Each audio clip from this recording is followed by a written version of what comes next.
أعوذ بالله من الشيطان الرجيم بسم الله الرحمن الرحيم اللهم صل وسلم على أشرف المرسلين سيد الأولين والآخرين وعلى آله وصحبه طيبين الطاهرين. Assalamu alaikum à tout le monde. Alors aujourd'hui, je vais vous apporter une chose, Inch'Allah Rabbi Ta'ala, à propos de votre couple, Inch'Allah, pour la protection de votre couple.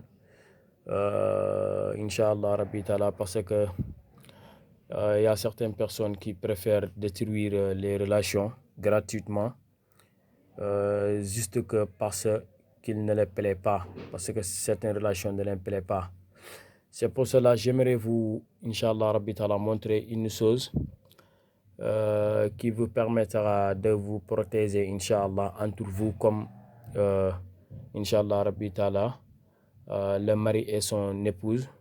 Si vous le faites, Inch'Allah Rabbi Ta'ala, comme je vous le montre, Inch'Allah, bi'iznillahi tabaraka wa ta'ala, vous serez sauvés, Inch'Allah, contre tous les attaques, Inch'Allah Rabbi Ta'ala, et vous serez toujours ensemble, Inch'Allah, en paix.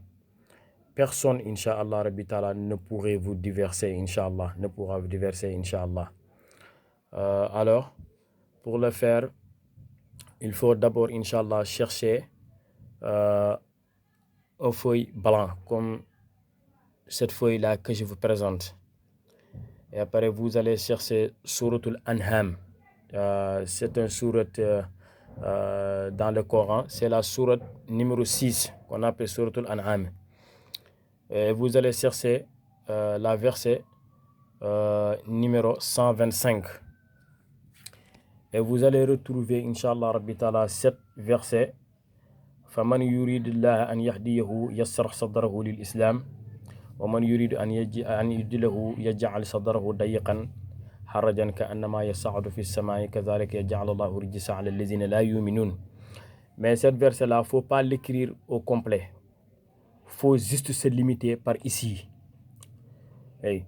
Il faut juste écrire, Inch'Allah Rabbi Ta'ala, comme je vous le montre. C'est un verset, c'est un très long verset, mais il faut limiter par ici, l'islam. Il faut écrire Kun Bismillah ar-Rahman ar-Rahim wa sallallahu ala Sayyidina Muhammadin wa sallim. Et après vous allez écrire Faman yuridillaha an yahdiyahu yasrah sadrahu lil Islam. C'est fini. Il faut limiter juste par ici. Et vous laissez le reste.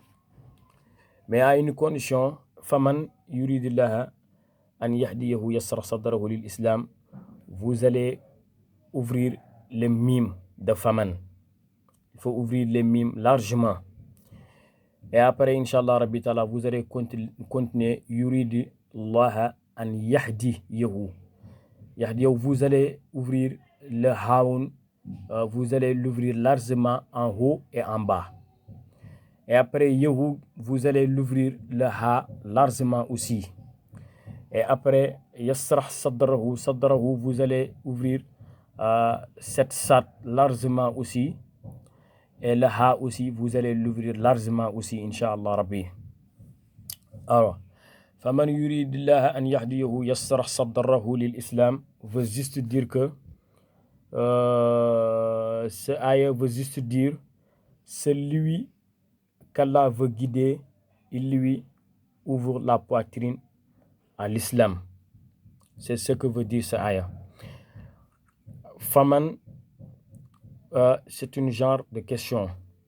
Il faut ouvrir le mime et après vous allez mettre votre nom ici et votre nom de épouse ici, de la femme. Alors, faites tout pour que votre nom soit au-dessous de votre femme. Comme ici, comme si vous appelez Mohamed, vous allez écrire Mohamed en haut ici. Et après, vous allez écrire ici le nom de votre épouse. S'il s'appelle Fatima, vous allez écrire Fatima. Mais il faut l'écrire en arabe. Il faut chercher celui qui pourra vous écrire, Inch'Allah, votre nom en arabe. Et vous allez écrire votre nom et le nom de votre épouse ici. Et après, ensuite, vous allez continuer. Après avoir écrit Faman en ouvrant largement le mime. Et vous mettez votre nom et votre nom de femme. Vous allez continuer. Yuridillaha an yahdiyahu. Vous allez ouvrir largement le ha en haut et en bas.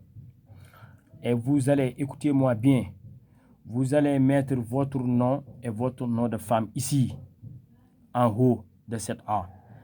Et ici, en bas, vous allez mettre le nom des ennemis en arabe. En arabe, un ennemi en arabe veut dire Al-Ahda. Je vous ai écrit ici pour vous montrer Al-Ahda. Vous allez mettre ceci ici, en bas. Al-Ahda veut dire les ennemis. Vous allez les mettre ici. Oui. Et après avoir fait cela, vous allez continuer. Vous, le hala, vous allez mettre votre nom et votre nom d'épouse ici. Nom et prénom. Oui, tout. Vous allez mettre ici. Et après, vous allez continuer Yasrah Sadrahu. Cette salle que vous allez ouvrir largement, vous allez mettre aussi votre nom et prénom et votre nom de femme et son prénom aussi. Et après, ici, le hu, vous allez mettre aussi votre nom, prénom, votre nom de femme et son prénom aussi. L'islam. J'espère que c'est clair. Inch'Allah. Et vous allez le répéter, Inch'Allah, Rabbi Ta'ala, 3 fois. Vous allez le répéter 3 fois. Ceci, vous allez l'écrire 3 fois, Inch'Allah. Et après, Inch'Allah, Rabbi Ta'ala, vous allez le collecter avec Allahumma salli wa sallim ala sayyidina Mawlana Muhammad. Point. Et après, Inch'Allah, Rabbi Ta'ala, vous le faire comme Inch'Allah, Rabbi Ta'ala, comme sous forme de gris-gris. Et après, Inch'Allah, vous l'attachez en haut de votre chambre. Inch'Allah, personne ne pourra rien, Inch'Allah, Rabbi Ta'ala, sur votre relation. Et quiconque cherche à détruire votre relation, Inch'Allah, sera surpris de la paix que vous aurez ensemble, toujours, Inch'Allah, Rabbi Ta'ala. J'ai montré ces recettes parce que certaines personnes sont mauvaises, cherchent toujours à détruire les couples, cherchent toujours à détruire les relations sans intérêt. Alors, si vous faites cela, Inch'Allah, personne ne pourra rien contre votre couple, Inch'Allah, et il sera toujours surpris de vous voir, Inch'Allah, Rabbi Ta'ala, ensemble en paix. Wasalaamu aleykum wa rahmatullah. waaw ñu ngi jégalu bu baax français bi nag wax fa dëgg yàlla dafa baaxut moo tax liñ ci bëgg mën a expliquer duñ ko ci mën a expliquer lii nag dafa nekk loo xam ne lu am solo la comme que léegi nit ñi moom yàq moo leen gënal léegi nag dañ leen wan loo xamante ni maanaam yéen ñaar ñi nga xam ne yàlla dafa def ngeen di dencante nekk ci buumu sëy bu ngeen ko defee incha allah comme ni ma leen ko waxee bu neexee yàlla ak yonent bi amul mbindeef moo xamante ni nii lu mën a dëddale mënul wax ba dëddale seen diggante kanaa mu jaar ci gàllaa gi ñuul ndaxte am na ñoo xam ne nag bu ñu la toppee ci alquran ba sonn mënuñ laa jàpp dañuy fexe ñu jàll ak yow ci xam-xam bu ñuul muy zulmaniya loolu nag moom leneen la waaye lii nii ma leen di jox nii incha allahu taala fexe leen rek ngeen def ko képp koo xamee daal da ngaa nekk ak sa soxna nga gis ne daal dañ lay yàqal sa diggante ak moom wala itam nga nekk ak sa borom kër nga gis ne dañ lay yàqal sa diggante ak moom fexeel rek nga def lii ma lay wax incha allah bul jéem a xam sax ñi leen yàqal ñan la fexeel nga def lii rek nga toog di déglu ak ku mën di def yow bul ko jéem a xam bul jéem a xam fan la toll wala ci lan lay dox waaye yow li la amal solo tam nekk yitte rek mooy ne bu mës a réussir ci maanaam yàq seen diggante yéen ñaar incha allahu taala ci jàmm rek la leen di gis ngeen di nekk boo koy def nag da ngay fexe nga dem suratul anham mooy suratul numéro 6 ci verset maanaam numéro 125 da nga fa fekk aaya bii nii fa man yuridillah an yahdiyahu yasrah sadrahu lil islam wa man yuridu an yudillahu yaj'al sadrahu dayiqan harajan ka annama yas'udu fi samaa'i kadhalika ja'ala Allahu rijsa ala allazina la yu'minun léegi boo defee noonu boo koy bind nag bul bind aayaat bi yëpp da ngay limité fii nii ngay yem da ngay bind lii kese fa man yuridullah an yahdiyahu yasrah sadrahu lil islam rek moom ngay bind point nga yem foofu laata loolu nga bind li njëkk kun bismillahi rahmaani rahim wa sallallahu ala sayyidina muhammadin wa sallim boo paree nga bind fa man yuridullah an yahdiyahu yasrah sadrahu lil islam fa man yuridullah an yahdiyahu yasrah sadrahu lil islam li muy tekk rek mooy ne képp koo xam ne daal yàlla daf laa naru jubal dafay xotti sa xol bi def ci lislaam maanaam yàlla du la bëgg loo dara lu du lislaam léegi nag dafa am benn secret bu ci nekk goo xam ne dafa taxaw di laaj fa man maanaam mooy ki nga xam ne léegi da ngay fexe nga ubbi miim gi boo ko ubbee da ngay fexe nga def fii yow sa tur yow ko góor ki ci kaw boo paree nga def turu jigéen ki ci suuf jëkk soxna nag ñaar ñuy dencante laa wax waxuma mooy relation yooyu nga xam ne dama yàlla jéggal nga def ko ci kenn du ci man dara léegi da ngay fexe yow góor gi nga def sa tur ci kaw ndaxte góor gi heure bu jot rek moo war a féetee kaw jigéen ndaxte yàlla moo ko wax ni ko samay wax waaw yàlla moom moo wax loolu rijaalu qawwaamuuna ala nisaa yi jigéen ñi góor ñi heure bu jot rek ñoom ñoo ëpp ci ñoom maanaam digal ñoo jiitu daal góor ñi daal ñoo jiite waaw ar-rijaalu qawwaamuuna ala nisaa loolu la yàlla wax. léegi boo paree da nga def fii turu góor ki ak santam turu jigéen ki ak santam ci biir miim gi boo paree nga daal di continuer ayat bi yuridullaha an yahdiyahu. léegi bu ko defee yahdiyahu gi haa gi da ngay ubbi benn laaf bi ci kaw ubbi beneen laaf bi ci suuf. nga déglu ma bu baax yow mi may waxal, laaf gi ci kaw da ngay fexe nga def fi sa tur yow ku góor ki ak sa sant ak turu jigéen ki ak santam fii ci suuf. waa ci benn haa gi ci kaw ci ngay def sa tur ak sa sant ak turu jigéen sant bi ci suuf nag nga def fi turu noon yi. noon na ennemi nag noon arab ma ngi koy wax ahda yi moo ne nii moom laa leen bindal ni moo ne ahda yi lii ngay bind fii ci suuf. boo fi bindee incha allahu taala bu ko defee rek nga daal di continuer di yahu haa gi moom it nga ubbi ko ba mu mag. bu ko defee incha allahu taala nga defaat sa tur ak sa sant ak turu soxna si ak santam. boo pare nga def yasrax sadrahu. bu ko defee le sadrahu gi saat gi da nga koy ubbi. bu ko defee nga def sa tur ak sa sant ci kaw turu soxna si ak santam moom it ci suuf incha allahu taala. bu ko defee huu gi moom it nga ubbi ko nga def sa tur maanaam ci kaw ak sa sant turu soxna ci moom it ci suuf ak santam. bu ko defee nga def lil islam nga bamtu ko ba muy ñetti yoon. lii da nga koy bind ñetti yoon yooyu nag li ma la expliqué ne moom ngay def fii nii def ko fii moom ngay def ci yoonu ñaareel bi moom ngay def ci yoonu ñetteel. boo paree daal di ko tëj allahumma salli wa sallim ala sayyidina muhammad.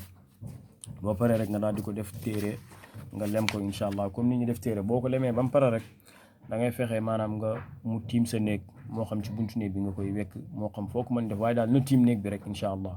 képp koo xam ne daal moo xam yaay la moo xam papa la moo xam noonu boo xam ak boo xamul ak kum ci mën di doon yow bul liggéeyante sax na yow yaa ngi koy xamam wala xamu ko. yow li la ñor rek mooy def nga lii ba pare rek tooga rek jàpp sa ñàmp. amul benn mbindeef moo xam ne dina dox ci tàqale leen pour dëddale leen rek maanaam di am lu ko neex incha allahu taala. dina leen gis lu muy gën di jéem ci pour tàqale leen dana gis maanaam pexem di jën di laal suuf muy gis ngeen di gën di ànd di gën di nekk ci jàmm incha allah. te maanaam bi mooy moom ci suuf rek lay nekk muy nekk fii wax naa ne la ahdaa yi bii nii fii nga koy def ci suuf muy noon bi ci suuf lay nekk yéen yéen a nekk fee ci kaw. pexeem lu mu rëy ci suuf rek la jëm incha allahu taala.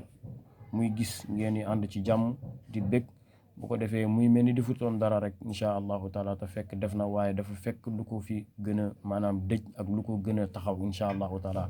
loolu leen indi loolu ñu ngi jégalu bu baax beneen yoon incha allah dinañ ñëwal ci yu mel nii. lu tax ñi koy wane nag mooy dafa am ñu benn jigéen yoo xam ne dañuy woote dëddale sama soxna dañ maa dëddaleeg moom nangam xooma ay jigéen sama borom kër dañ maa dëddaleeg moom góor ñi itam kazalika noonu sama soxna dañ maa dëggaleeg moom. te yenn saa yi boo leen laajee la ci ëpp ñi leen jege ñoo koy def sama yaayu soxna ngay dégg wala sama goro wala nangam yooyu rek ngay dégg. loolu ñaaw na dara jërul loolu. yal na yàlla defal ñu jàmm incha allahu taala beneen yoon dinañ ñëwaat ci yu mel nii wasalaamaaleykum wa rahmatullahi wa barakatuh.